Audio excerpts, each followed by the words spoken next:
The PGA Tour takes us to Southern California this week for the Genesis Invitational. Host Tiger Woods set to make his first PGA Tour start of the year. Began his 2023 season with the Genesis Invitational, finished T45. He's never won at Riviera. Tiger's made 15 starts at the Genesis Invitational, his most starts at a PGA Tour event without a win. He's won 82 times on tour, tied with Sam Snead for most all time. And here's what Tiger had to say when asked what would make this week at Riviera a success.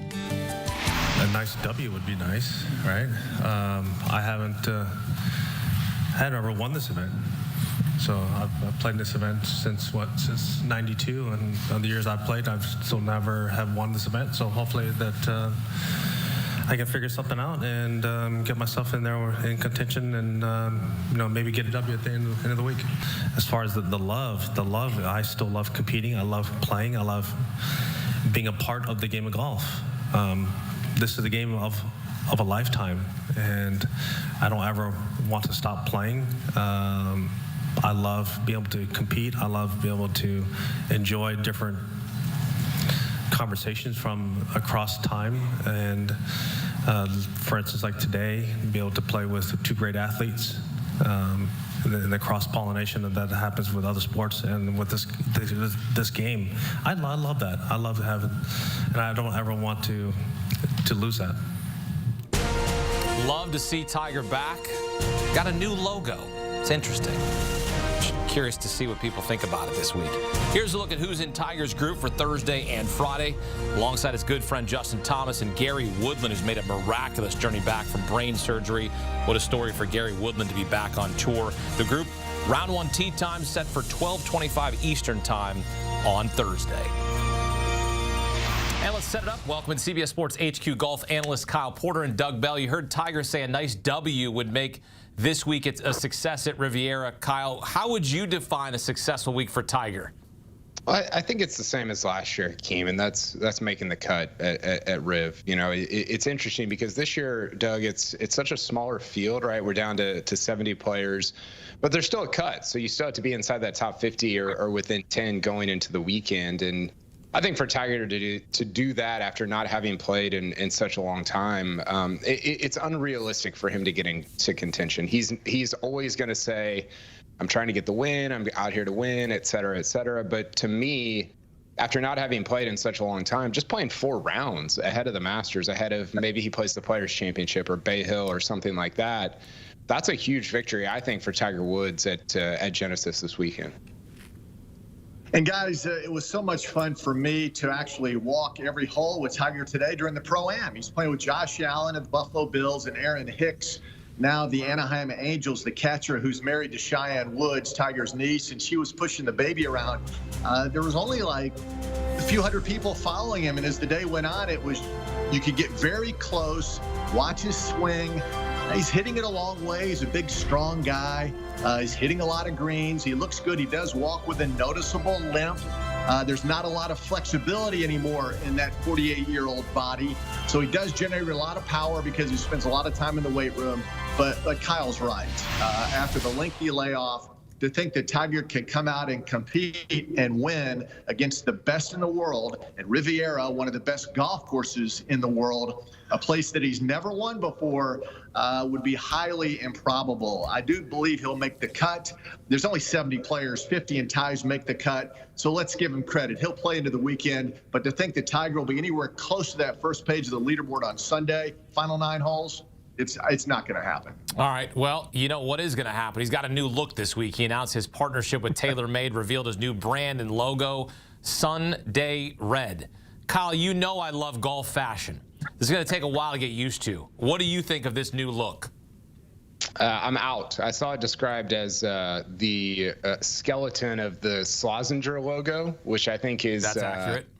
Is pretty on point. Listen, like naming things, branding things, it's extremely difficult. I think you should give some slack and have some grace there, but there's just so many different things you could have done with this, Akeem. Why not the Tiger head? Remember the Frank logo? Now I don't know, maybe that's tied up in Nike stuff or whatever, but there's so many different ways you can go with a tiger, like the physical animal, and the direction that they went, it just. And then the 3-word thing, I don't know. It left me feeling a little bit cold about what could have been versus what they actually produced. Yeah, Doug, I don't love it either. I'm going to be honest. It's not a great look. Not from one of the all-time greats. And we're not talking about all-time greats in golf. I'm talking about all-time greats in sports history. We got to have a better logo for Tiger Woods. Well, on Monday at the TaylorMade presentation, I was here, guys. He said everybody in South Florida wears cashmere hoodies. Yeah, he said true. that's just what people do. Do they? I don't. And it's very expensive, those cashmere hoodies. But obviously, if Tiger's pushing it, I think a lot of people will buy it. But yeah, the logo, it leaves a little something. Let's put it this way. We have to get used to it, right? Yeah, I don't mind wearing a hoodie on the course. I mean, it's springtime in Connecticut, and it's a little chilly. Like, give me a hoodie, but I'm probably not going to bust out a cashmere. Maybe that just makes me poverty. But, yeah, I'm not going to bust out the cashmere hoodie. But, yeah, I feel like we could have done a little bit better with that logo. Whatever.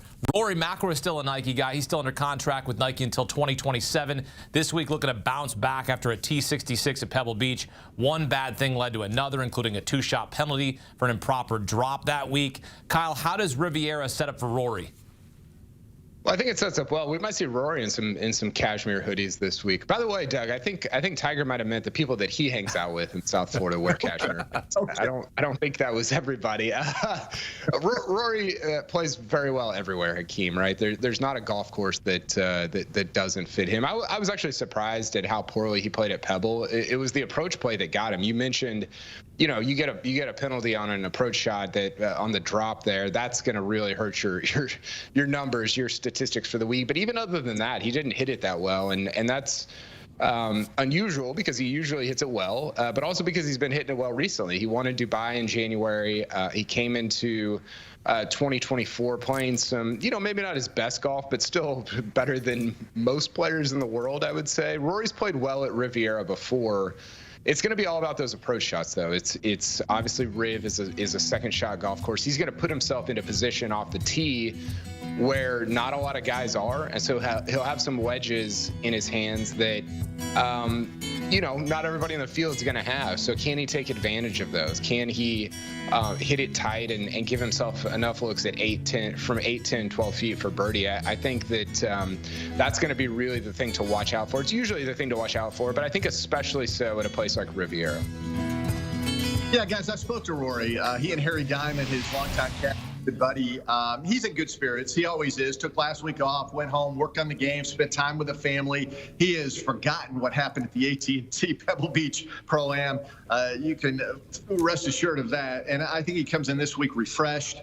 A golf course that, as Kyle mentioned, it sets up perfectly for a guy who hits it long and straight and then hits those beautiful high-altitude iron shots. It's just a matter of hitting a few putts. And I think Rory could very well chalk up an early win. He usually plays better later in the PGA Tour season when things warm up. We'll see what happens. But this golf course, Riviera, sets up perfectly for Rory McIlroy. And including Rory, 23 of the top 25 players in the official world golf ranking are in the field. Rory ranks second in the world. FanDuel listing him with the second best odds to win the Genesis behind world number 1, Scottie Scheffler. 2024, men, as you know, has been the year of the long shot. Each of the first 6 winners on tour this year has been 100 to 1 or longer, including Nick Taylor last week in Phoenix. Doug, who's a long shot you like this week in Southern California? Yeah, that list is still amazing. I mean, those guys were not on the radar screen. Maybe Nick Taylor, maybe Wyndham Clark, but the other guys were certainly not. A guy I'm following, and again, following your pattern, Adam Schenk. Last I looked, he was 125 to 1. He knocked on the door twice last season on the PGA Tour. Almost won twice, lost in a couple. He lost in a playoff there at Colonial, and then at Valspar, wayward tee shot in the 72nd hole cost him. But Adam Schenk is on the verge, guys.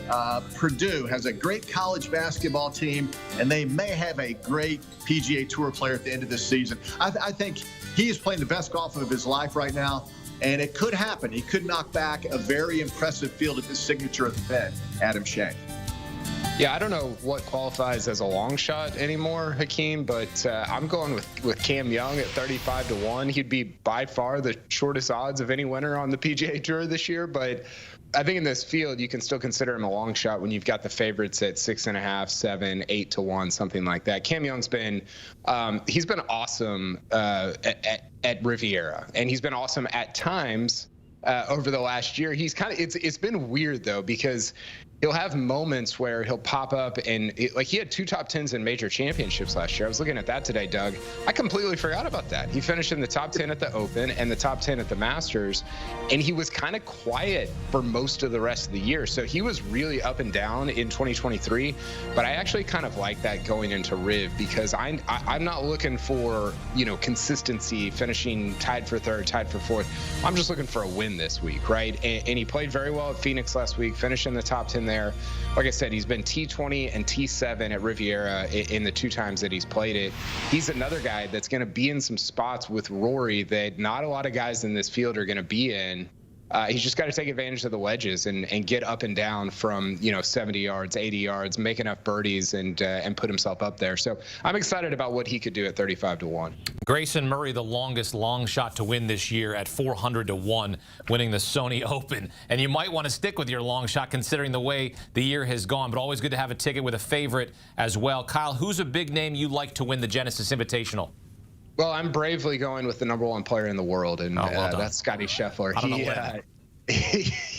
I'm really putting myself out there. Scotty was awesome last week at Phoenix. He's always awesome. I mean, his last 27 starts, Hakeem, on the PGA Tour, he's got 26 finishes inside the top 25. I mean, it's all he does is finish inside the top 25. And 24 of 27 finishes are inside the top 12, which is just, I mean, that doesn't happen, and it just keeps happening with him. He doesn't miss cuts. He doesn't really finish outside the top 15 in any of these events. He's been the best driver in the world over the last 12 months. He's been the best iron player in the world over the last 12 months, and he's been the 5th best player in terms of strokes gained around the green. So you put all those together. He obviously hasn't putted well, which is why he hasn't won more than he has. But man, he's just consistently inside the top 5, top 10 at these events. This is a big boy event, $4 million first prize, and I think Scotty Scheffler gets it done.